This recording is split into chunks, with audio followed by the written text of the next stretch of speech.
2nd Paralipomenon, 2nd Chronicles, chapter 32. After these things, and this truth, Sennacherib, king of the Assyrians, came and entered into Judah, and besieged the fenced cities, desiring to take them. And when Ezekias saw that Sennacherib was come, and that the whole force of the war was turning against Jerusalem, he took counsel with the princes and the most valiant men to stop up the heads of the springs that were without the city. And as they were all of this mind, he gathered together a very great multitude, and they stopped up all the springs and the brook that ran through the midst of the land, saying, lest the kings of the Assyrians should come and find abundance of water. He built up also with great diligence all the wall that had been broken down, and built towers upon it, and another wall without. And he repaired Millo in the city of David, and made all sorts of arms and shields. And he appointed captains of the soldiers of the army, and he called them all together in the street of the gate of the city, and spoke to their heart, saying, behave like men, and take courage. Be not afraid, nor dismayed for the king of the Assyrians, nor for all the multitude that is with him, for there are many more with us than with him. For with him is an arm of flesh, with us the Lord our God, who is our helper, and fighteth for us. And the people were encouraged with these words of Ezekias, king of Judah. After this, Sennacherib, king of the Assyrians, sent his servants to Jerusalem, for he with all his army was besieging Lachish, to Ezekias, king of Judah, and to all the people that were in the city, saying, thus saith Sennacherib, king of the Assyrians, in whom do you trust that you sit still besieged in Jerusalem?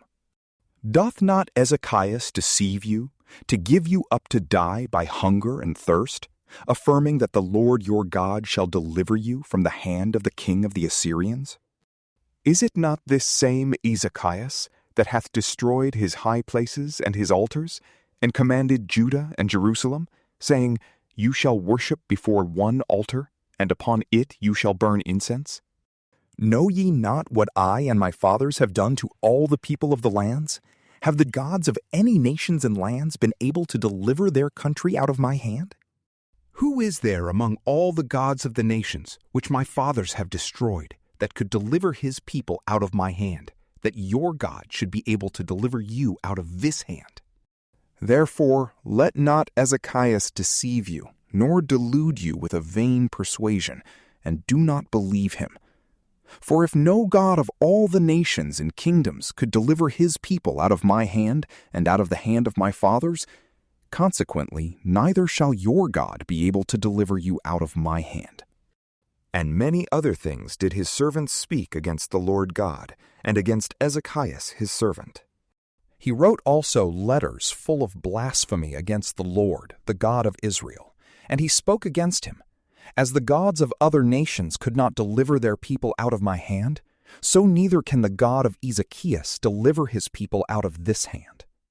Moreover, he cried out with a loud voice in the Jews' tongue to the people that sat on the walls of Jerusalem, that he might frighten them and take the city. And he spoke against the God of Jerusalem as against the gods of the people of the earth, the works of the hands of men. And Ezekias the king, and Isaiah the prophet, the son of Amos, prayed against this blasphemy, and cried out to heaven. And the Lord sent an angel, who cut off all the stout men and the warriors and the captains of the army of the king of the Assyrians, and he returned with disgrace into his own country.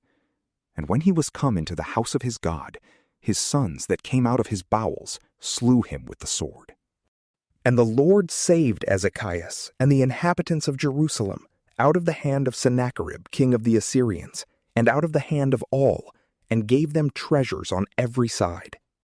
Many also brought victims and sacrifices to the Lord to Jerusalem, and presents to Ezekias, king of Judah, and he was magnified thenceforth in the sight of all nations. In those days Ezekias was sick even to death, and he prayed to the Lord, and he heard him, and gave him a sign. But he did not render again according to the benefits which he had received, for his heart was lifted up, and wrath was enkindled against him and against Judah and Jerusalem. And he humbled himself afterwards, because his heart had been lifted up, both he and the inhabitants of Jerusalem, and therefore the wrath of the Lord came not upon them in the days of Ezekias. And Ezekias was rich and very glorious, and he gathered himself great treasures of silver and of gold, and of precious stones, of spices, and of arms, of all kinds, and of vessels of great price. Storehouses also of corn, of wine, and of oil, and stalls for all beasts, and folds for cattle. And he built himself cities, for he had flocks of sheep and herds without number, for the Lord had given him very much substance. This same Ezekias was he that stopped the upper source of the waters of Gihon, and turned them away underneath toward the west of the city of David. In all his works he did prosperously what he would. But yet in the embassy of the princes of Babylon that were sent to him to inquire of the wonder that had happened upon the earth, God left him that he might be tempted, and all things might be made known that were in his heart. Now the rest of the acts of Ezekias and of his mercies are written in the book of the kings of Juda and Israel. And Ezekias slept with his fathers, and they buried him above the sepulchres of the sons of David. And all Judah and all the inhabitants of Jerusalem celebrated his funeral, and Manasseh his son reigned in his stead. From PrayLamp, peace be with you.